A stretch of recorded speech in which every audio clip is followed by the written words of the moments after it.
All right, Alexander, I started streaming and we can say hello to the world as we report on Brexit. And you've got a message. I have indeed. I have indeed. I'll switch off my phone, actually.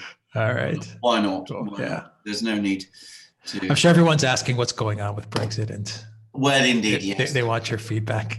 Well, exactly. And I am sure they will be keeping us informed over the course of our programme, because the House of Commons is making its decision as we speak. But I'm going to say, anticipating some of the things we're going to say over the course of our programme, I expect a definite result this evening. I will be very surprised if we don't get one. Okay, so if our viewers in the chat get any news, shoot it off to us as to what the vote's going to be. But I think Corbyn has pretty much said all of Labour's going to vote with. Yes. They're going to vote for the election. So, yes. I mean, that's more than a simple majority, is it not? Oh, absolutely. I think it will clear. I think it will pass decisively. Okay. I mean, the only question is which day in December the election is going to be. Right. That seems to me is the only unresolved issue now. Okay. Well, let's get rolling, Alexander. What do you say? Absolutely. Let's. All right. Hello, everybody. How's everyone doing tonight? Good to see everybody here on the live chat, on the live stream. And I have with me in London, the Oracle of London, Mr. Alexander McCurse. How are you doing tonight, Alexander? Very, very well. I mean, I'm a bit punch drunk after keeping track on 2 days of parliamentary debates. But here we are, and I'm feeling fine, and we'll no doubt have an excellent session today with lots of great questions from our viewers. All right. So really welcome, everybody. We're happy to have you here with us as we discuss another page-turning saga in Brexit. Yeah. And let's see where people are joining us from. Alexander, let's see. Stephen Keith, good evening all. How are you doing, Stephen? John from snowy Colorado. How are you doing, John? Let's see where else. Hi from the USA, John Schmidt, Colorado. Let's see, Valley, how are you doing, Valley S? Hi from Wales. From the UK, from Montpellier. Let's see. We can see and hear you. Thank you, NPC, very much. Goberwala, how are you doing? From Norway, Liverpool, South Africa, Paris, New Zealand, Buenos Aires, Argentina, Hastings, England.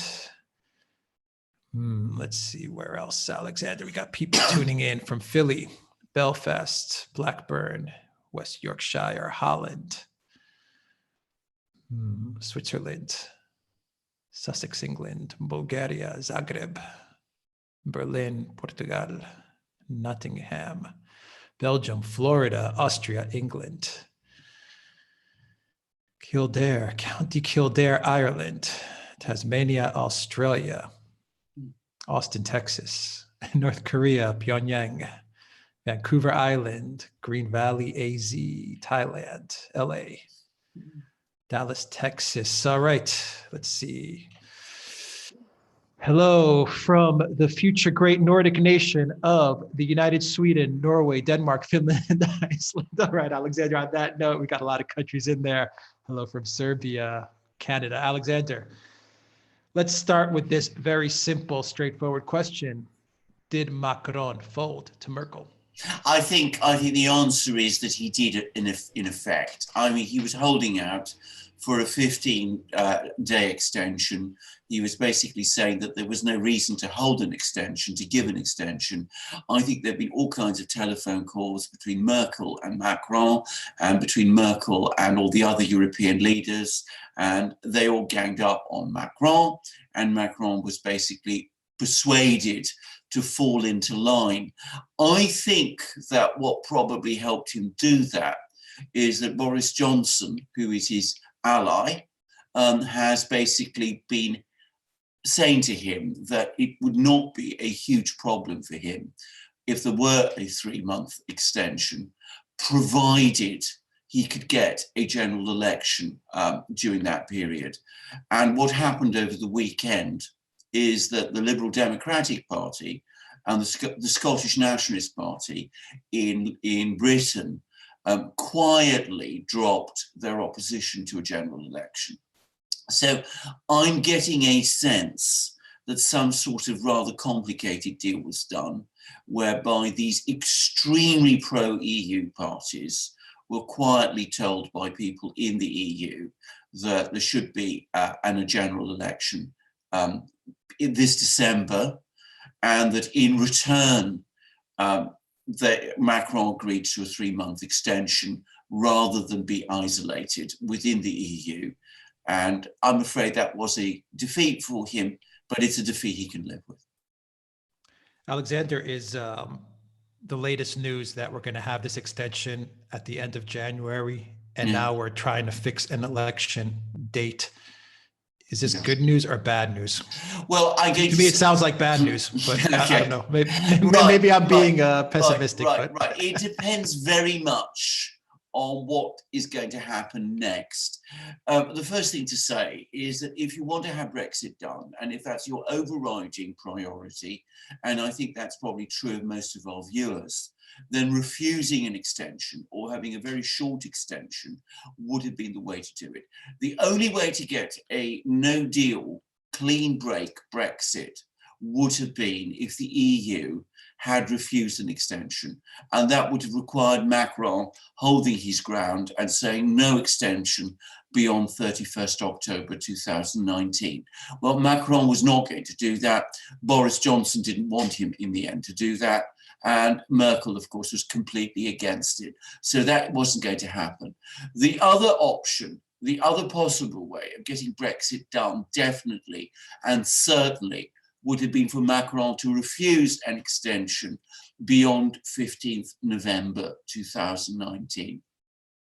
That would have put the British Parliament in a position of either voting through Boris Johnson's deal, and we're going to discuss that deal in more detail, but that would have been either a Brexit of a kind, or if you prefer, a pathway to a real Brexit, but we'll talk about it eventually. But that would have got through if Macron had insisted on a short extension. There would have been no time to hold a general election, and I don't think there's a majority in the House of Commons to revoke Article 50. What we're going to get instead is something different. We're going to get instead an extension till the 31st of January and a general election in December. Now, the future of Brexit now hangs on that election. If Boris Johnson and the Conservatives win and get a majority, then Boris Johnson's deal passes. If Boris Johnson loses and Jeremy Corbyn forms the next government, then I think that we're going to get, at best, a Brexit which will be a Brexit with a customs union added on, which many people would see as no kind of Brexit at all. And the possibly worst outcome of all is we have the situation repeating itself as it is now, a parliament without any government forming a clear majority, which remains deadlocked in the way that this parliament has been for the last few months, in which case I'm not going to make any predictions as to what would happen. I mean, that would be a disaster. So it's a high-risk gamble. The outcome is not sure, but at least there is a possible pathway out of this impasse, this deadlock that we have been in for so many weeks. When you mean Brexit, you're always talking about Boris's Brexit plan, the soft. Let's just call it the soft Brexit, which has the 1 or to 4 year negotiation. The very soft Brexit that Boris Johnson has negotiated. I mean, we have to express things, simply, but that's Boris's Brexit. There is no other Brexit on offer at the moment, and I think that needs to be made clear. And we will discuss the implications of this Brexit and rather more clearly for our viewers to understand that at this moment in time, it does seem to me that it's either that Brexit or no Brexit at all. or nothing that could be defined as any kind of Brexit. I mean, the best that Jeremy Corbyn is offering is Brexit with Britain in the customs union, regulated by Brussels, and with its with those regulations still decided by the European Court of Justice. That's Theresa May's Brexit, though, isn't it? I mean, Corbyn wants to go back to May's agreement. He wants to go to Theresa May's agreement. It's slightly different in two respects. Firstly, he would clearly and unequivocally place Britain inside the customs union. That's one thing. Probably he would not go back to Theresa May's Irish backstop. So in some ways, it's perhaps actually a slightly better Brexit than Theresa May's truly dreadful Brexit, because Theresa May's truly dreadful Brexit was a Hotel California non-Brexit. It was a customs union, Britain trapped in a customs union, Brussels deciding everything, Britain unable to leave and having no say in Brussels. That would have been a total disaster. With Jeremy Corbyn's Brexit, Britain is in the customs union, but unless he is foolish enough to bring back the Irish backstop, which I don't believe, we would in theory still be able to leave. But it would not be a Brexit that most people who voted for Brexit would see as a Brexit. All right. Let's see. Who's the user here that says that my shirt says Farage, kind of like Farage, actually free Assange. But because you mentioned Farage or Farage, what's Farage saying right now? Well, for Nigel Farage is very clear about his position. He wants a WTO no-deal Brexit. That's his position. He's not going to stop fighting until he gets that. If there is no Brexit over the next few weeks, if Jeremy Corbyn wins the election and calls Brexit off in one form or another, Nigel Farage will go on fighting for his Brexit. If Boris Johnson wins and pilots through his soft Brexit, Nigel Farage will still be there fighting for his Brexit. So Nigel Farage is not going away. Nigel Farage is going to go on fighting for his Brexit, which many people would say is the Brexit. They will say that all the other Brexits are not really Brexits at all. What's Corbyn's angle in all of this, Alexander? Why did he agree when he was Labour Party and when everything was we're not going to have elections, Why all of a sudden did they? Yes, I think there's something which I have to say here. First of all, I mean, he was put in a position where it was quite likely that even if Labour opposed an election, because Boris Johnson now has the support of the Liberal Democrats and the Scottish Nationalists, the probability, not the certainty, is that Boris Johnson would have got his vote on an election. My own impression, however, actually it goes a bit further than that. I think Jeremy Corbyn wanted an election. He's always really wanted an election.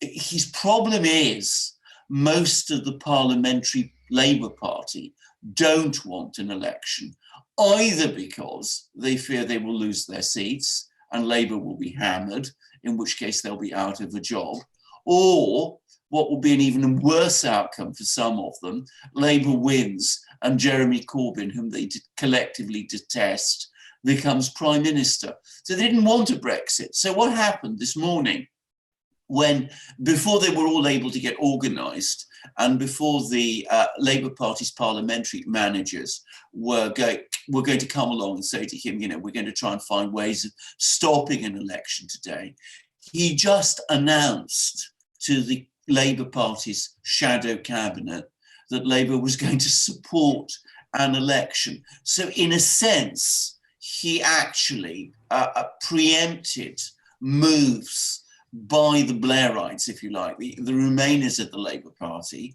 to get the Labour Party to oppose an election. So, he's not behaved in a very consistent way, that's putting it mildly. He's been weak and not a little manipulative, but at least he understands that an election has to happen, whereas there's some people in the Labour Party who don't want an election at all. Okay, so they agree on an election tonight. Yeah. say within the next hour or so, they vote for an election. Yes. They go into the elections. Probability is that the Conservatives win. Yes. Correct? I mean, yes. The opinion polls show that, but I have to say it's not a done thing. The opinion polls gave the Conservatives a bigger lead in June 2017. And of course, Jeremy Corbyn almost caught up with them. Didn't quite manage it, but he almost caught up with them. The opinion polls also show the Conservatives polling around 35 to 40%, which is still not really a very strong position to go into an election and expect to win with a majority. So it's going to be a very, very close run thing. We'll see. It depends very much on how good a campaigner Boris Johnson turns out to be. He apparently believes he's a brilliant campaigner, and he has won twice in London, where he was elected mayor, and London is a largely Labour city. So, maybe he will win. But, Jeremy Corbyn has shown that he's a good campaigner also. It's not a done thing yet. If Corbyn wins, could you say it's not a done thing? And obviously, this is going to be an election where it's going to be a referendum on Brexit pretty much. Yes. Or Boris Johnson's Brexit. Yes. If Corbyn wins, then Brexit is pretty much, any form of Brexit is pretty much over. Well, I'm sorry. If Corbyn wins, if Boris wins, yes, we still don't really have Boris's Brexit, because we're going to have all the way to the end of January, which is a whole lot of time for Merkel to play her tricks and kick the can once again further down the road. Actually, Macron actually was able to stop that, because he said that if the British are ready, then Brexit can happen either on the 1st of December or on the 1st of January, or someday in January. They can bring the date forward. So I think that Merkel's ability to prolong this thing, if Boris wins, is not going to be as great as you fear. Having said that, can I just go back to discussing Corbyn? Corbyn is a good campaigner, but I think he's in a weaker position than he was in June 2017. And that's putting aside the question of whether Boris is a good campaigner or not. Because the great problem for the Conservatives in June 2017 is that Theresa May was talking about getting a majority to see Brexit done, but she had no deal to offer the British people. So the result was that instead of the election being about Brexit, it was about all kinds of other things. And Corbyn had a pretty popular economic and social policy to put forward, which Theresa May had no real answer to. This time, Boris Johnson does have a deal to put before the British people. He can actually say, if you vote for me, then this unending nightmare of Brexit will be over and out of the way, and we can start to move forward. Now, that puts Jeremy Corbyn in a much more difficult position, because the one thing he doesn't want is an election which is going to be all about Brexit, because that will expose very starkly the divisions about Brexit in the Labour Party. Most Labour Party members, most Labour Party MPs opposed Brexit. Up to 40% of the Labour electorate support it. So that's going to be a very difficult thing for him to argue. And of course, his programme, which is Brexit on the basis of a customs union with the EU, with another referendum in which Remain will be, an option, I don't think that's going to be very popular with many people. So Corbyn has a more difficult road ahead of him than he did in June 2017.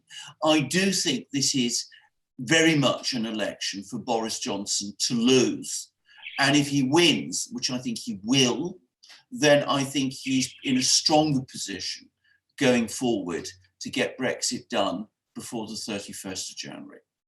All right, from Mike, what are the prospects of the Brexit party winning some seats and holding a balance of power? And what would this mean? Right, I mean, it's not impossible. I mean, the latest opinion poll I've seen gives the Brexit party around 11% of the vote, which is by no means bad, by the way. The Conservatives getting about 35%, which isn't really very strong, and Labour at about 25%, which is 10% down.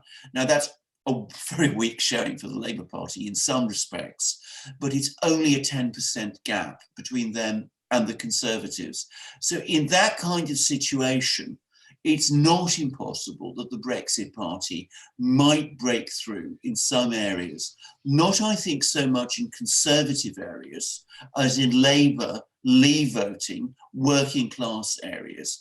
If that happens, if the Brexit Party starts getting MPs and is able to hold the balance of power, which is another question again, because they might get MPs, but they might not be able to hold the balance of power. There may be all kinds of parties.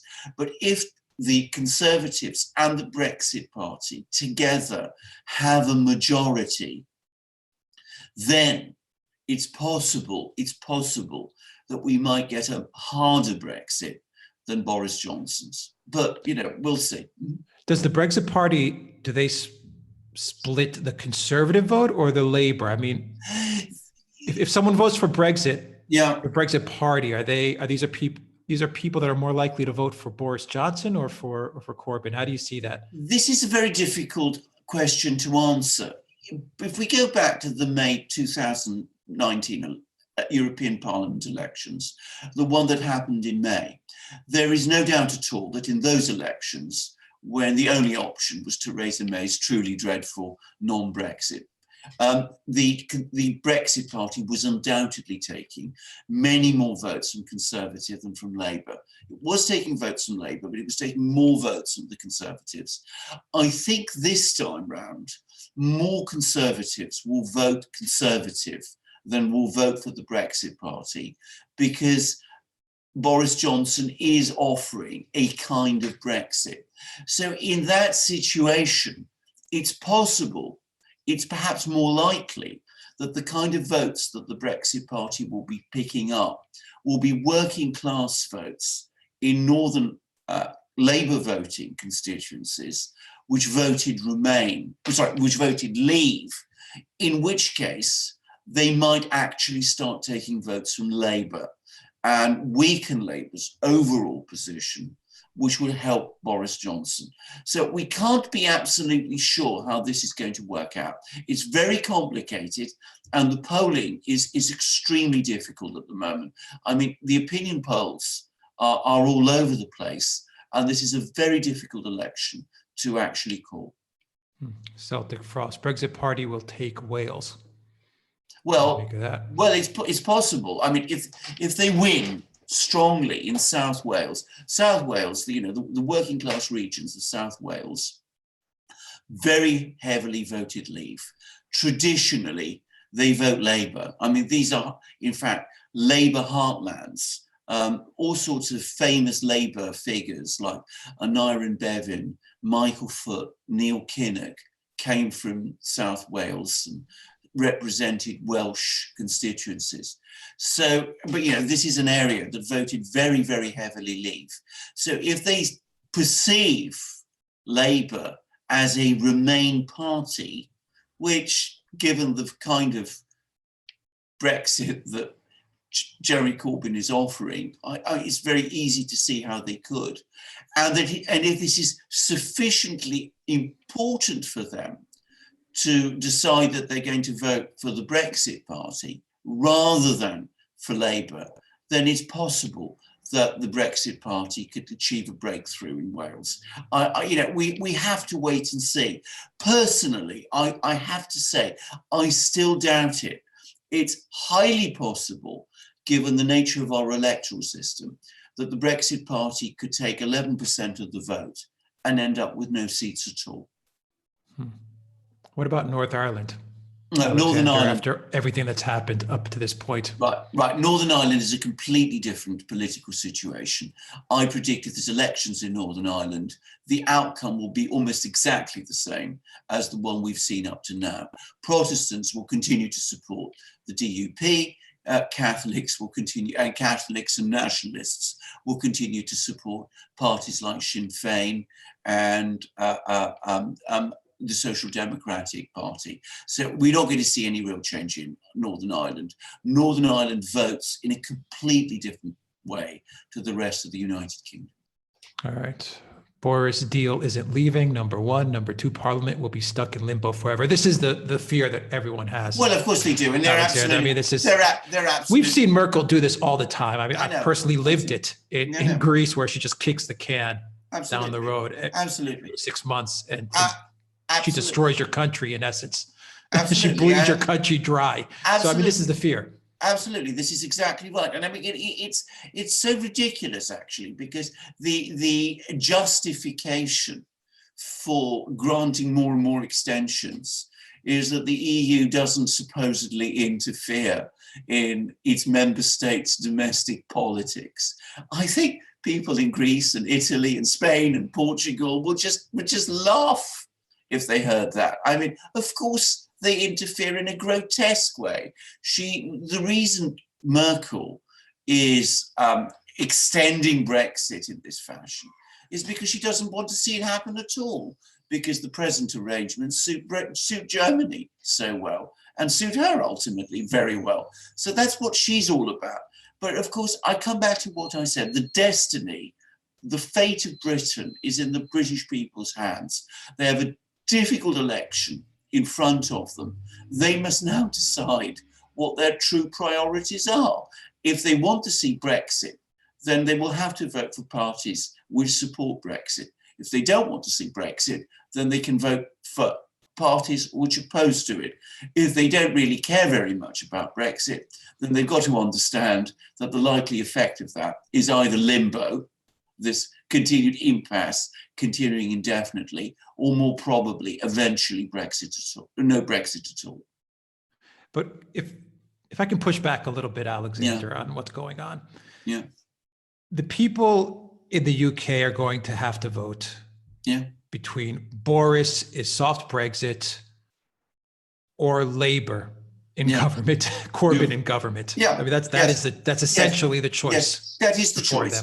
That is the choice. That's absolutely the choice. By the way, that's why I think that despite all of Jeremy Corbyn's problems, the Labour vote will revive, because I suspect that at the end of the day, many Remainers will say to themselves, well, we like the Liberals better, but from our point of view, if we want to stop Brexit, we need to vote Labour. But that is the choice. In 3 years, they've managed, when I mean they, Theresa May, Juncker, the EU, everyone about Burkow, all these people, they've managed to take a real Brexit off the table. Yes. A WTO. In 3 years, they've managed, I mean, we're not even talking, it's not even a choice anymore. So they've already accomplished a very significant goal. Yes, in that they've removed the option of a WTO Brexit. That's absolutely. And if Boris does come through this, say he comes through this all the way and he wins the election, really what people in the UK are voting for is another year to 4 years of tough negotiations in order to get some sort of closure, something. Yes. Can I say it again? I've said this many times. The real disaster is what happened after the Brexit referendum took place. The two most prominent Brexit-supporting Conservative politicians, Michael Gove and Boris Johnson, quarrelled. And the result was that the new Prime Minister was Theresa May. Theresa May said that she would deliver Brexit. She spent 2 years after 2016 doing nothing on the Brexit front. Nothing. She came up with no plan for Brexit during that whole time. If you go to the articles I was writing in the Duran during that time, I was expressing my intense frustration about this, then a year ago, she came up with this truly dreadful plan, which was no real Brexit at all. Britain in the customs union, unable to leave without the EU agreeing because of the Irish backstop. In other words, Hotel California, which would eventually, I have no doubt about it, have resulted in Britain going straight back into the EU as a full member. That was the proposal she came up with a year ago. I've no doubt she agreed it with Angela Merkel. It was actually some of our viewers who first suggested it in our programs. I've heard since then that that is actually true. It was actually agreed by Merkel and Theresa May together. Then we had another whole year wasted as Theresa May put this non-Brexit proposal to Parliament 3 times. The Conservative Party dithered and took months to finally decide that it had to get rid of her. That only happened after Nigel Farage's party swept the board in the European Parliament elections in May. That eventually forced Theresa May to resign. And at that point, Boris Johnson, who should have become Prime Minister in 2016, took over. By then, the Remainers had reorganized. They'd clawed background in the June 2017 election, general election, which Theresa May called completely unnecessarily, losing the Conservatives their majority. And the result is that Boris Johnson found himself in a far weaker position when he became Prime Minister in the summer than he would have been if he'd become Prime Minister 3 years earlier. By that point, we need to be absolutely clear about this, given that we have a Remainer Parliament, a Remainer House of Commons, the option of a World Trade Organization, clean cut, no deal Brexit was gone. Theresa May wasn't even hiding it, Alexander. I mean, she was up in Brussels. I remember the photos. Her and Merkel were literally wearing the same outfit. They were laughing about the whole thing. I mean, they weren't even hiding it at that point. Well, they weren't. They had done. They weren't hiding it, but they really weren't. They were laughing at the people. Absolutely they were. But, we've also got to be very clear that the responsibility for this disaster lies not just with Theresa May and Angela Merkel, because as you correctly said, they were barely hiding it. Well, it's not a disaster for Merkel. This is exactly what Merkel's wanted all along. But it also, the disaster for Britain is with the British political class, because they let this situation happen. They colluded in it. They undermined their own political system. They've weakened the 2 major political parties, both the Labour and the Conservative Party, have lost a lot of support as a result of this process. And of course, we're going to end up in a situation where Britain is going to accept Brexit on far worse terms than it needed to do if it had had a Prime Minister really committed to Brexit in 2016. But there we are. I mean, they did it. They authored it. The British people must now pay the price of all of that and must decide whether or not they feel sufficiently angry about all of this to exact a price upon the establishment that did this to them. I mean, the vote is essentially people coming out and saying, you know what, I'm going to leave the door open and I'm going to vote this Boris Brexit, this soft Brexit, so I can leave the door open for us to negotiate a way out of this. Yes. In the next year to 4 years. And maybe in that time, you get some sort of better governance, maybe the rise of the Brexit party, they get some representation, significant representation, so you can fight it. The flip side to that, Alex, is that you run the risk. Yes. It's true, you run the risk that it goes the opposite direction Absolutely. in 1 to 3 years, and you start getting pulled back into the EU's orbit. That is a risk. It's a huge risk. It's a very, very great risk indeed. I mean, that is entirely possible that Boris Johnson wins the election. Boris Johnson gets his deal done. Boris Johnson then starts to negotiate with the EU. We all know what a tremendously difficult business negotiating with the EU is. The civil service, the very strong pro-EU elements that still remain within the Conservative Party, even despite the purge of the 21 ultra-uber Remainers that took place over the course of, that happened during September, start to reassert itself. The City of London and the business community starts to agitate for a closer relationship with the EU. And Boris Johnson, who nobody is ever going to say is a consistent politician, starts himself to dither and wobble. And at that point, you get a regression. And you end up back in what is in effect a customs union arrangement. It's not impossible. It will all depend very much on what people in the country do.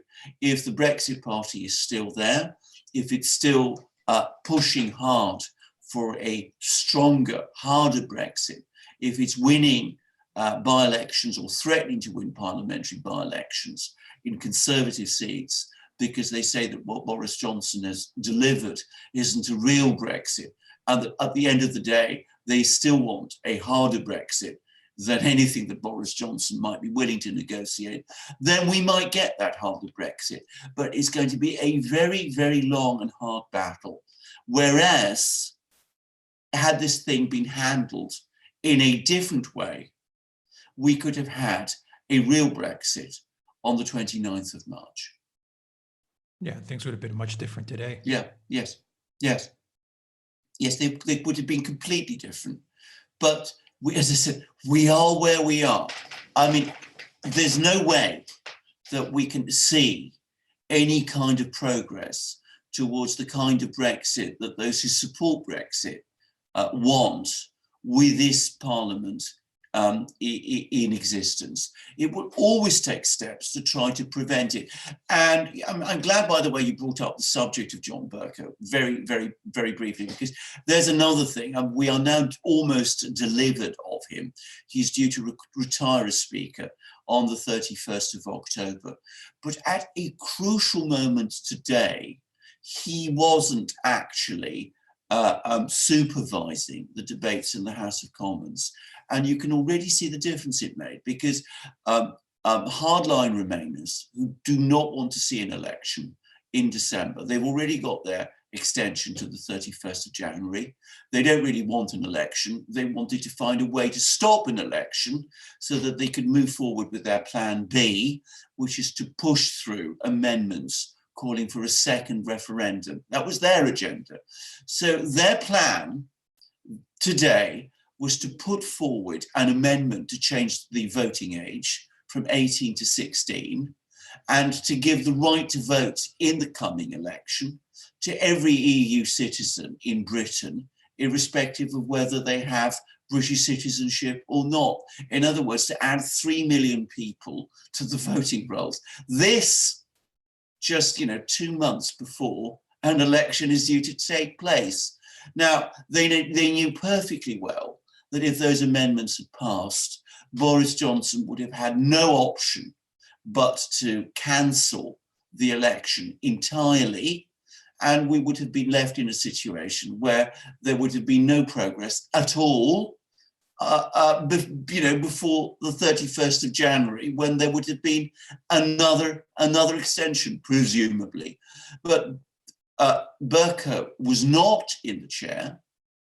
The person who was in the chair was Lindsay Hoyle, the deputy speaker, who is a tough, left-wing, working-class Labourite. And he said these amendments are nonsense. Well, he didn't say that, but that was clearly his view. And he did what a proper, real speaker does, a real speaker who acts impartially and doesn't see himself as leading some kind of Remainer opposition. And he ruled them out of order so that they're not going to be voted on. So, I mean, that's the difference Bercow makes. And that's the difference not having Bercow also makes. Good riddance. Alexander, what's going on with the 30 billion? Oh, that Britain has to pay yeah, out. of course. I mean, what happens with that? Well, I'll tell now you that all of this is going down. Well, let's be very clear about this. If we get Boris's deal, which is, as I said, the only one we're going to have, we have to pay it. It's 31 billion or 35 billion? I've heard figures up to 38 billion. If anyone in the chat knows the exact amount, shoot it off. I think it's 35 or 38, yeah. Absolutely. Billion. I think it's 38 billion. And can I just say, as I said, I mean, Boris Johnson, who is, absolutely definite that we shouldn't be paying it under under any circumstances, and that it was wholly wrong that we've agreed to pay it. Well, he's agreed to pay it, so we will pay it if this deal passes. That's 38 billion pounds. It's a huge amount of money. If Boris's Brexit is finalized, then that money has to get paid. Yes, to the EU, absolutely, correct? Absolutely. And then they start negotiations for a real type of Brexit. Well, that's correct, right? Am I saying it correctly? Well, you are saying absolutely right, and with no guarantee that those negotiations will go well. So, I mean, there is no way to. Is it 39 billion? Well, some people are saying it's 39 billion. I mean, it might very well be. I mean, there's no way to spin this. This is a bad deal. This is a bad deal. Its only merit is that it's not the truly dreadful deal that Theresa May brought in, which wasn't actually a deal. It was a trick to maneuver Britain back into the EU. This at least leaves the option that a Britain in 2 or 4 years, minus its 39 billion, will finally be able to leave the EU. Lizzie says it bloats to 65 billion with liabilities and 400 billion if the Eurozone crashes. Well, if the Eurozone crashes, with the Eurozone crashes, we're in a very difficult situation anyway. And I say that as somebody who probably thinks it might well crash. So, it could rise. It will be a very, very expensive undertaking. As I said, I have made my own views about a no-deal WTO Brexit clear many times. I certainly don't think it'd be any kind of disaster.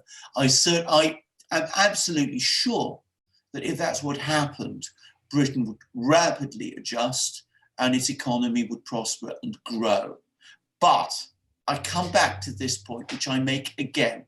It is not the option we have before us. It's either Boris's Brexit, bad deal though it no doubt is, or no Brexit at all. And as I said, that we are in this situation after 3 years after the referendum is shocking. It is beyond disgraceful. I'm speechless. Well, you have every right to be. You have every right to be. So Boris's deals go through, they pay the EU, and then they begin negotiations on that treaty. It's an extraordinarily difficult and very complicated negotiation. Yeah. Which, by the way, the other point about it is, of course, it is likely to result in the loss to the UK of Northern Ireland, because, as I said, they're now in a different regulatory arrangement, which is basically keeps them within the EU system. Well, Boris has already signaled his absolutely his play for Northern Ireland, has he? Well, exactly. He's already shown those cards as well. Well, exactly. So, I mean, he's basically giving up Northern Ireland. He's giving up 39 billion. And as I said, he's not even delivering a WTO Brexit. But we had a situation where a no-deal Brexit was completely ruled out by this parliament, which, as I said, was the parliament that was created because Theresa May called an unnecessary election. And, 3 years down the line, it's the only option left. During the elections, how do the people make themselves heard, Alexander? Because everything I'm hearing from you, and listen to what I'm saying, everything I'm hearing from you is that even if the people turn out and they vote their conscience and they vote, say, Brexit party, so on and so forth, the chances of a third party, of a Brexit party getting some traction in the parliament is very difficult, because you've mentioned before, the way voting works is a bit odd, is a bit strange. The electoral system is very difficult in Britain for third parties. So how do you hold your representatives to account here? Yes, I have to say this: if the Brexit Party gets 11% of the vote in an election in December, even if it does not win any seats, it remains a very powerful force. And Labour MPs in Northern Why is that? Explain that. Why? Even if it doesn't have any seats. Because it's a political base. It's an electoral base that it can build on in future. So Labour MPs in northern constituencies and Conservative MPs in Midlands constituencies know that if they don't deliver a harder Brexit than they might perhaps want to do in these 2 years, a final deal, then there's a very real risk that they might lose their seats, because the Brexit Party might achieve a stronger breakthrough in a future election. Remember, this is a situation which is still in play. And the one thing I have to say is that because of Remainer opposition and because of the mistakes that some of the leaders themselves made, particularly in the summer of 2016, where, as I said, Michael Gove and Boris Johnson fell out and cancelled each other out. Because of all of that, this is going to turn into an immensely long and difficult haul. But don't think that because the Brexit Party would fail to win seats, that means that it's a spent force. If it gets 11% of the vote, it's a very powerful force. Nigel Farage managed to get the Conservatives to agree to hold a referendum in 2016 without actually winning any seats. He did it because the UKIP, the party that he was leading then, was becoming such a deadly threat to so many Conservatives in their own constituencies. Okay. Final question, Alexander, before we get to the super chats and the questions there. Am I seeing things in a bubble? I mean, you're in London, you're in the UK, you got a feel for things. I mean, I see what people are saying in the chat, in the live stream, that they're saying, we want the WTO Brexit, we're going to vote Brexit party, we want out, we can't believe the deal that's being, played here. Yes. Does the rest of the UK feel like this? I mean, you've mentioned that London is pretty much a Remain. It's the fortress of Remain. Okay, Remain fortress, but the rest of the UK is pretty much feeling the same betrayal that we're talking about here. Is this correct? Am I reading this right? Not the rest of the UK. Scotland voted Remain. Okay. And of course, Northern Ireland also voted Remain. England and Wales, England outside London, voted Leave, and voted Leave by a very big margin. But of course, even in these areas where people voted Leave, some of the cities voted Remain. So, the question is this: how angry do people feel about this? I think they feel very angry about it. I think they're absolutely fed up with their politicians and their inability to see this thing done. And personally, I think that's going to work in favour of Boris Johnson in this election, because I think this is a very tough, extremely unsentimental, very experienced electorate. It understands very well what it wants. It wants to see Brexit done. It realises that the only way to move the process forward is by getting Boris Johnson back as Prime Minister in December. And once that's done and his deal is through, then it's quite possible they might drift back to the Brexit Party in future elections. But that's what I think the major calculation is going to be.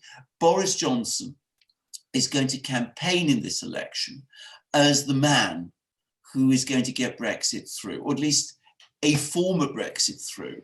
so that, we can move forward with this thing. He's going to argue, and I think convincingly, that the only alternative is a Jeremy Corbyn government, which will basically reverse Brexit. And I think that is a winning hand. That's my guess. But with Boris Johnson, you can never be sure. He can seem extremely astute and very effective sometimes. He can be very incompetent at other times. He fancies himself a great campaigner. He doesn't always come across as one. And Jeremy Corbyn is not to be written out. All right, let's get to some super chats, Alexander. Yeah. From Ernesto Ruiz Cardenas, Yeah. Chilean pesos, 1,300. Thank you very much, Ernesto, for that Thank super you. chat. Lots going on in Chile. I'm not sure how much at the moment. 1,300 Chilean pesos are, but thank you. We appreciate Thank you, every and amount. lots of interesting things happening in Chile. Absolutely, we should definitely do a video on what's going on in Chile and Peru and all over the place. Really, it the seems. place. And Argentina, and Lebanon, Argentina, everywhere. But South America, lots of things, interesting South things. America, a lot, a lot of stuff is going on. Anyway, from Valley S, $20 super chat. Thank you, Valley, for that super chat. As always, we appreciate your super chats. Valley from Sparky, $5 super chat. Alexander, is it possible that Macron is having his strings pulled in a contrary direction from his usual Brussels puppeteers by his wife? Is she his drive? Well, it's not possible. I mean, it's absolutely certain that they've been pulling the strings. With Macron, I think it's a battle between his loyalties, which are to the globalist elite, of which he is absolutely a member, and his vanity, his desire to put Merkel in her place and to replace her as Emperor of Europe. So this is always the struggle within himself. That's why he's ultimately not a reliable ally. I mean, we were never sure in the Duran that he would hold to the position he seemed to be taking with Boris Johnson, that he would really resist an extension of Brexit, because, as I said, he does have his strings pulled. I mean, to be absolutely clear about this, he is not a de Gaulle, even though he likes to pose sometimes as one. The whole Macron thing, he did a couple of head fakes, Alexander. He voted down the accession of Albania and North Macedonia. There, even though he was feeling the same type of pressure, probably not to the same degree, but there was pressure, to get North Macedonia and Albania into the EU. He blocked that, and I said, that's interesting. Yes. Macron's actually, got some balls here. Yes. And then we saw the elections in Germany. Yes. In Thuringia, where Merkel just got thumped. Yes. And we started to see a very weak Merkel. Yes. And that was another sign to me where I said, I wonder if Macron is going to go for the kill shot on Merkel and just be done with her now that she's weakened. Yes. At the end of the day, though, Merkel is still around and she's still pulling the strings over Macron. Yes. She still has them.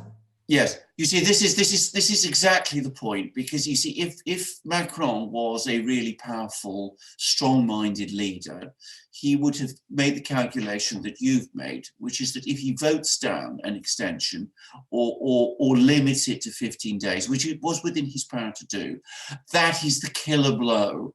The killer blow that will finish off Merkel once and for all, and which will leave him in basically, unchallenged dominance of what's left of the EU.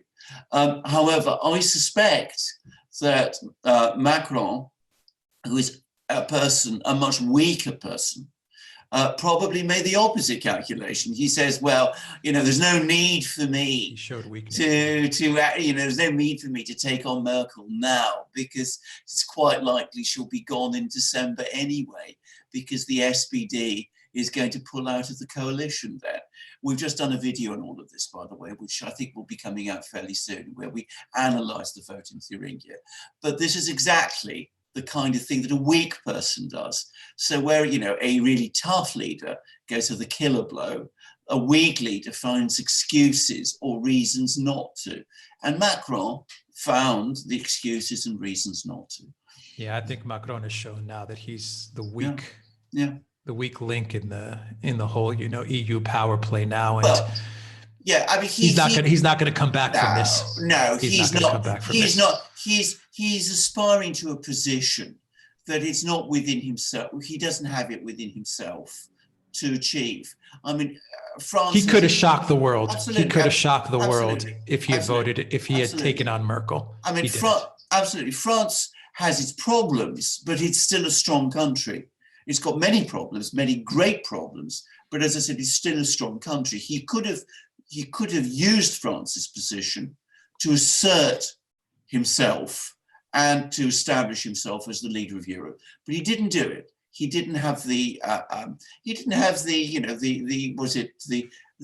strength in the end. It was a cajoles. I don't know how you pronounce the balls. That word. The balls. He didn't have the balls. He didn't have the balls to do it. Exactly. He didn't have the balls to do it.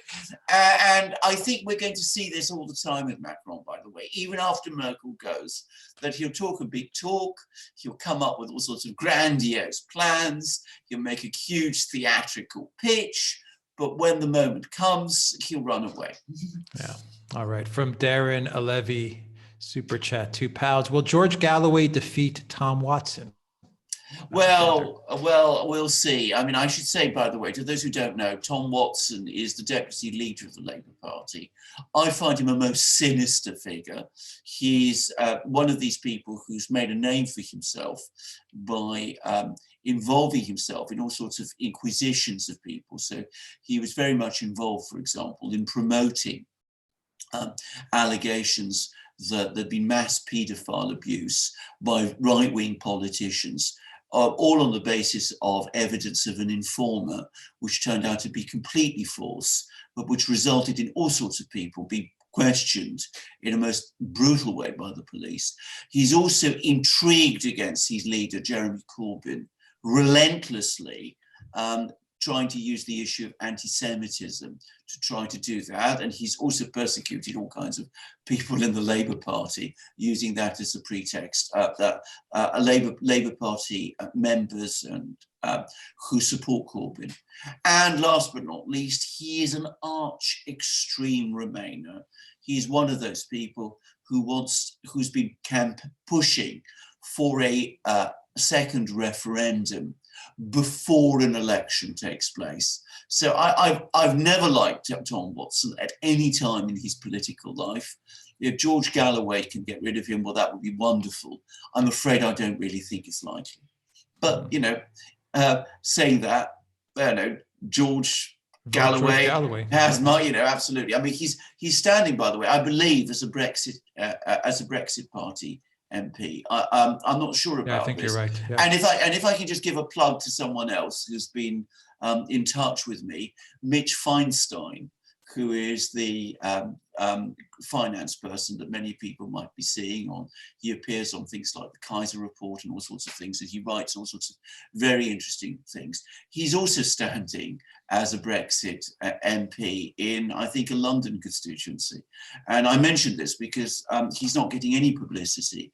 And he recently wrote to me saying how extraordinarily difficult it is for Brexit Party people, campaigners who are standing for Parliament, to get any kind of media attention at all. All right, George Galloway and Mitch Feinstein. Yeah. Vote for them. Brexit Party. Yeah. Okay. From Darren Alevi, cojones, Alexander. It's cojones. Cojones. Well, there you Cojones. go. I thank you for that. Macron does not have cojones. Cojones. Well, I thank you for that. I'll remember. All right. From Darren Alevi, when will the dead duck Merkel go? Well, I've predicted her departure many times. I mean, she's she's a bit like Count Dracula, and unless you actually, put the stake through the heart, she seems to somehow keep going. It's been really rather terrible. And, we've talked about the failure of the British political class. Let's talk briefly about the failure of the German political class. I mean, it must be obvious to them increasingly by now in the CDU and the SPD that keeping Merkel in the chancellery is for them at least, a political disaster. All it's doing is discrediting the centre in German politics, which, you know, I accept many of our viewers will no doubt see as a good thing. Maybe it is a good thing, but at any rate, whatever it's doing, it's not in their interests, and they've been clinging on to Merkel through all of this. Now, we've had this election in Thuringia. The SPD did disastrously. It got 8.6% of the vote. This is the party that, you know, for most of its history has been either the biggest party in Germany or at least one of the biggest parties in Germany, and it's the oldest party in Germany. It was the party, by the way, that Karl Marx was at one point, I believe, a member of. So, you know, that tells you how old it is. And, you know, it gets 8.6% of the vote in Thuringia.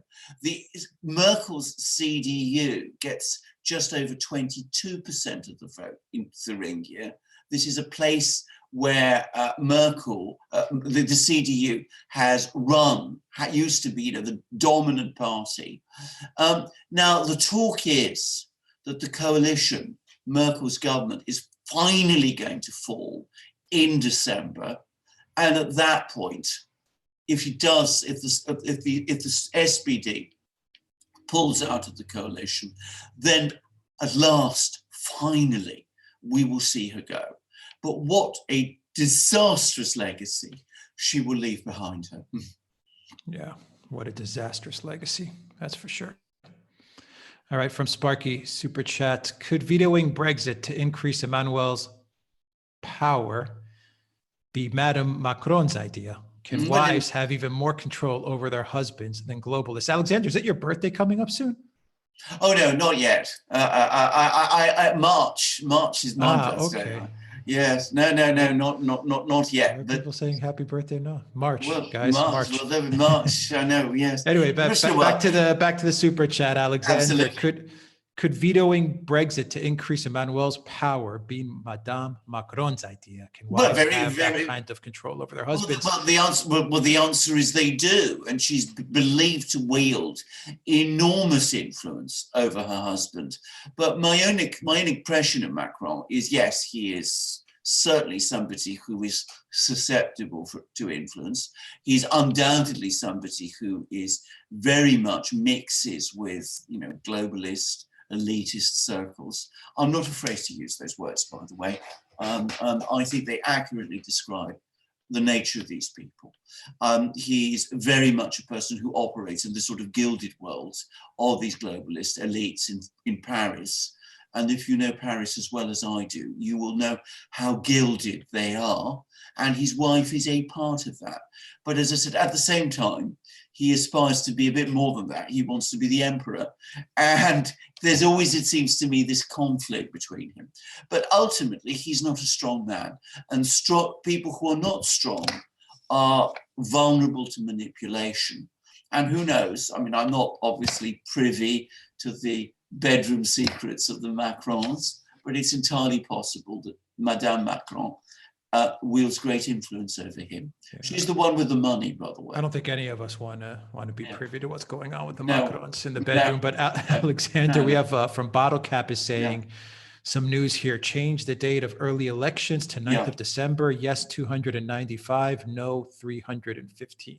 Oh, well, it's interesting. Change the date of early elections. That's very interesting because Thank you, Bottle Cap, for that. Yes, that's very interesting because, of course, it was the Labour Party that wanted to move the election to an earlier date, to the 9th of December, because students are still at university then, whilst on the 15th of December, they've all gone home. Now, students tend to vote Labour.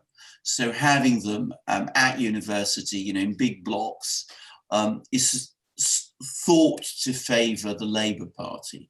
I'm not sure whether it really does, but that's the theory. So the fact that Boris Johnson won this vote, because this is what he prefers a vote on the 15th of December, suggests that the initiative is passing to him. Okay, from Toilet Sauce, 20 euro super chat. Alexander, based on your comments, is it safe to assume you want a hard Brexit or even a no-deal Brexit? After all this commentary over the last months, I don't think I have heard your own stance on the whole issue. Well, I'm going to be straightforward about this. If you want a Brexit, in my opinion, it has to be a no-deal Brexit. About Brexit itself, and about how I voted during the referendum, I'm not going to discuss how I voted during the referendum, but I'm going to say this. I am absolutely a Democrat. I believe the outcome of that referendum must be respected and honoured fully. The only way it can be honoured and honoured fully is through a clean, complete, total, no deal WTO Brexit. Boris Johnson's Brexit is not that. And I believe, and I also go on to say, if that kind of Brexit happens, Britain is fully capable of prospering in it. But now we don't have that on the table. No, we don't have that. We don't have on the table. So we have to deal with what the reality is today. Yes. We have to deal with that reality today. But as I said, we have to move forward and take it further and see where we go.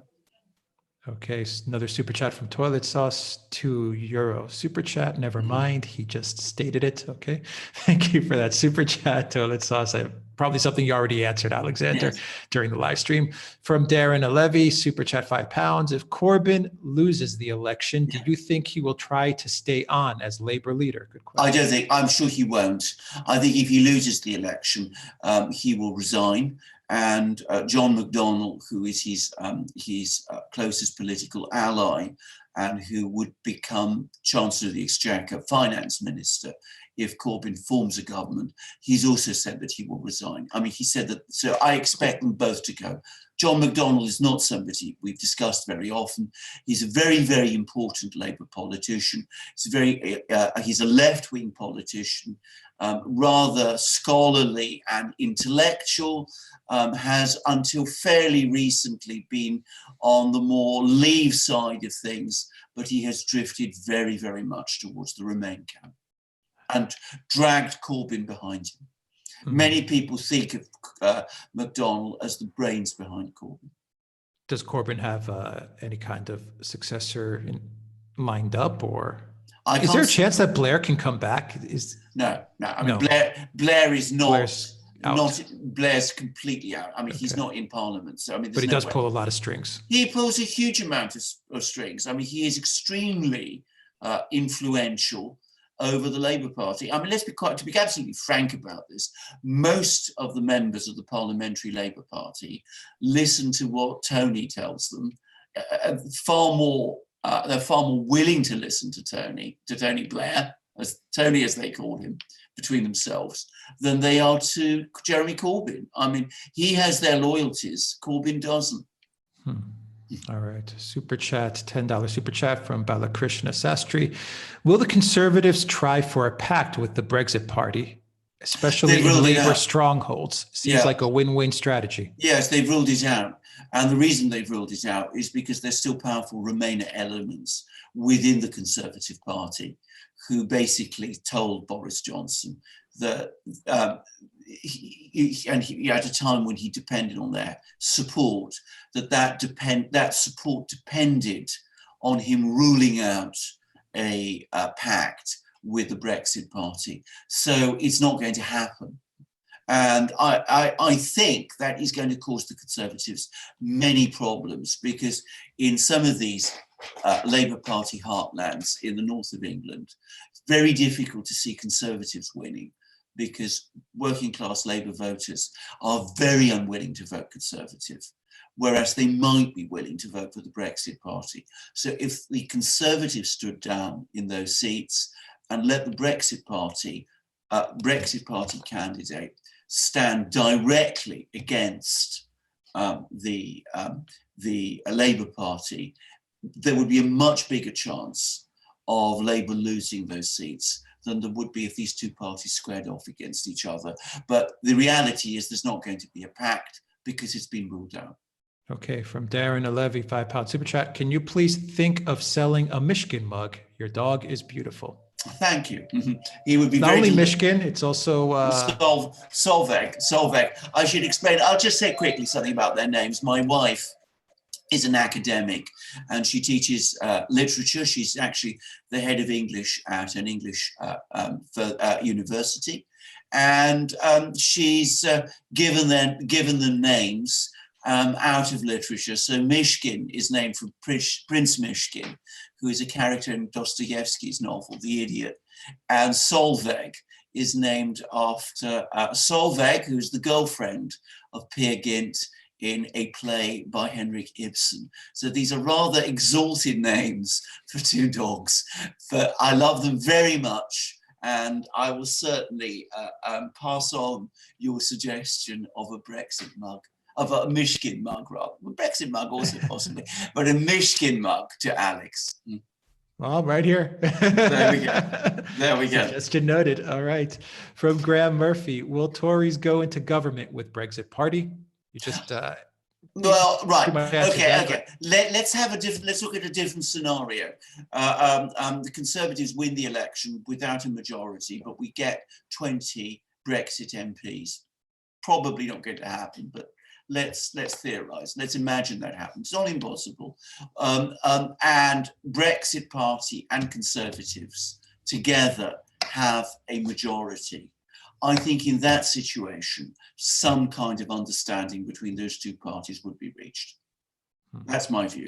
I think if we're looking at that kind of scenario, it'd be very, very difficult for the Conservatives to refuse an offer from the Brexit Party to come to some kind of arrangement with them. The result, though, would be, to be very clear, a much harder Brexit. And whatever much harder Brexit. Much harder Brexit. That's a good thing. Boris Johnson's deal would probably still go through, but the Brexit Party would then insist, I am sure, on shortened negotiations, and something very closely approximating, or even amounting to, a WTO no deal Brexit at the end of it. I mean, Farage would then pretty much be welcomed into the negotiations, correct? No, absolutely. I mean, he would have the whip hand, actually, in that kind of scenario, unlikely scenario though it is. In that kind of scenario, Nigel Farage would become the most powerful figure in British politics. All right. That's a good scenario. Reality check, Alexander, 199 super chat. Comments on 16-year-olds voting in the UK. Well, I, to be honest, I've never thought about it or given it much thought. I probably think that it's not the greatest idea, but whatever it is, and I'm ready to be persuaded. I know 16-year-olds who I think are perfectly capable of voting and voting responsibly. Though I have to say, I think most 16-year-olds probably wouldn't vote, but that's another story. Whatever it is, whatever theory you have about it, you certainly don't carry out a huge change like that a few weeks, a few months before a general election. I mean, that's crazy. You have to sit down and think it through. Okay, Alexander, that was our final super chat. Let's wrap it up. Before I forget, guys, share the channel with everybody you know. If you're not subscribed and you're watching this live stream and you like what you hear, please subscribe.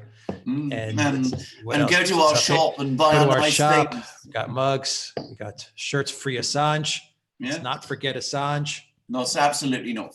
Not forget Assange, what he's going through. No. And what else? PayPal, Patreon, subscribe. Stars in the description box. Alexander, we have one more super chat from Sparky. I'll get to that, Sparky, real quick. And tomorrow, guys, we're going to have another live stream. Me, Alexander, and Peter Lavelle. And we will be doing that at 2 o'clock London time, Alexander? Yeah, that's right. 2 o'clock London time. 2 o'clock, yeah. 2 o'clock London 2 o'clock time. Yeah. And we'll be doing that live stream as well. We'll be covering everything in the news but Brexit. But Brexit. Because we've covered Brexit pretty extensively now. Let me get to that last super chat, Alexander. And after the super chat, I'd like your thoughts as to what happens next. Yes. Outside of the campaigning, obviously, that's going to be taking place. So from Sparky, Boris knew that the Ben Letwin Act would cripple the possibility of a no-deal Brexit. Why did he deliver it to the Queen in time for her to sign it? Well, we come back to this. That's a very good question, actually. If you remember, if you go back in time, if you look at our earlier videos, the videos that we were discussing when we were discussing the Ben Letwin Act, And I was saying on them that I was absolutely astonished at the fact that Boris Johnson wasn't really fighting it. I expected that he'd come along, put in a powerful display in the House of Commons, denouncing the people who were proposing it, saying that he wouldn't abide by it, saying it was unconstitutional, which, by the way, in my opinion, it is, defying them all to do their worst. And of course, doing also what Sparky has suggested, which is postponed putting it before the Queen for the royal assent, or even advising the Queen not to give it the royal assent, which I think it would have been within his jurisdiction to do as Prime Minister. Of course, the Supreme Court could come along, as they did later over prorogation, and say that was the wrong advice, but he would have made a strong position. He didn't do any of those things. And that made me think at the time that really he was not going for a no-deal Brexit. Because if he'd really been looking for or wanting a no-deal Brexit, he would have fought the Ben Letwin Act tooth and nail.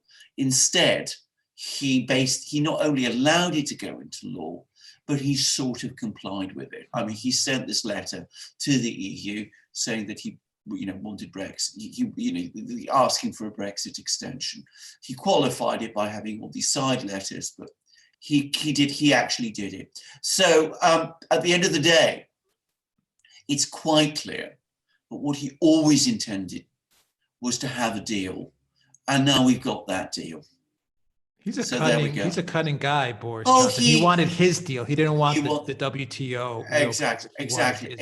And he used the Ben Letwin as a kind of a crutch in a way, as a way out. Absolutely. The thing about Boris Johnson is that he is an extremely clever man. I say that. I mean, I should make this very clear. This is not a plug for Boris Johnson. I've never been a great fan of his. But, I do read his articles in the Daily Telegraph and in the Spectator, and they do show an intelligent mind in action. He's a more intelligent and sophisticated personality than many people realize. The trouble with Boris Johnson is that he's played the clown for most of his adult life. And that makes it, he's basically forgotten how to be serious. And on serious issues, he comes across as flippant and sometimes rather silly, and that misleads people. But if you drill down beneath all the sort of, the showmanship, the rumpled suits, the funny hairstyle, the eccentricity, the weird mannerisms, the stream of consciousness talk, there is a cleverer man than I think people realize. A very sinister politician as well. Oh, absolutely. I mean, very sinister. Well, yeah. Can I just say something, Alex? People who pretend to be less clever than they are, which is what I'm basically saying Boris Johnson does, are dangerous and not to be trusted. That is something that I hold to, both in politics and in life. All right, Alexander, on that note, take us through what happens next. Yes. They're going to campaign. Yes. Well, there's going to be a vote. I've no doubt about this, for an election on the 15th of December. I'm sure that's going to be coming through within the next few minutes or hours at most. And so Parliament will then continue for a few more days. Postponing the election to the 15th of December, from Boris Johnson's point of view, also gives him the advantage that he's going to have time within this Parliament to push for the election of a new speaker. Because remember, Merkel retires on the 31st of October, so he will be able to maneuver to get a new speaker appointed. Then Parliament will rise. We will have a period of several weeks when nothing very much happens. And then come the last 2 weeks of November, we're going to be moving into general election territory. And that's going to be cold. windy election. Weather is never good in England in December, and of course it's also the run up to Christmas. But there we are. That's what we're going to have. That's what's going to happen. As to the outcome of the election, my prediction at the moment is that Boris Johnson will win, and that he will win with a majority. But that's probably the only prediction I'm going to make. I made the similar prediction at the time of the June 2017 election. I thought that Theresa May would win with the majority. That was before I saw her completely unravel during the election. And I turned out to be completely wrong. So be prepared for the fact that I may be wrong again this time. All right, but boy, if you're wrong this time. Yeah, the stakes are very high. We're going to do a live stream, and that one's going to be... I know. The stakes are very high. They're much higher than they were in June 2017. All right. We got one final super chat, Alex, and it's, where is your dog, Alexander? Where is my dog? Reality check. Where is my dog? Thank you for that super chat. She is actually with my wife at the moment. We are installing a new door in which will open to our garden with a great big dog flap, so that they're able to go out. The dogs are able to go out into the garden without my having to open the door to them all the time. The reason we're doing that is because when I open the door, a cold blast comes in, and I said to Catherine, I can't face another winter like that. So that's what they're doing at the moment. All right. Okay, guys, let's wrap it up there. Alexander, what are we going to talk about tomorrow? What are some topics? Well, there's lots of things. We'll do in our live stream. We have a lot of stuff. There's lots of things. I mean, the Middle East situation is getting incredibly interesting, and we've got to talk about that, and the developments in Syria, and the developments in Lebanon, and the developments in Iraq. We've also got to look at the situation in Europe, where, as we've discussed, Merkel has lost critically important election in Thuringia, and Salvini has won an election in Umbria, Umbria being a region in Italy, which has always historically been left, but it's now voted for Salvini. So that's a huge change. Huge win. Huge win for Salvini in Italy. So lots going on there. Then, of course, we've got other things like we discussed Chile. We've got all kinds of things happening in South America.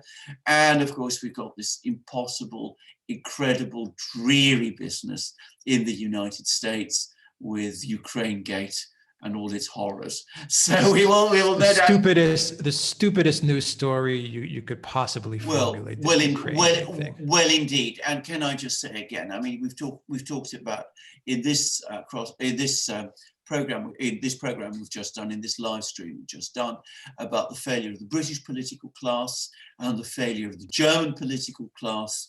I think the failure of the American political class, confronted with Donald Trump, it surpasses everything.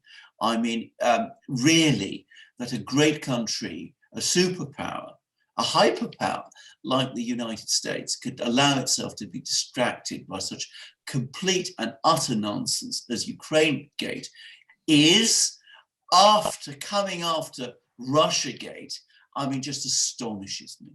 Yeah, MEC 1, Catalonia as well. Yeah, we'll talk about all of those things. They're all things that are going on, all these protests. Lots to talk about tomorrow. Yeah, lots to talk about. Maybe the title may even be all the protests that are going on, something along those lines. We'll see. We'll see as we get closer to the live stream tomorrow. All right, Alexander, thank you very much. The Oracle of London in London, thank you very much for another excellent live stream on Brexit. Yeah.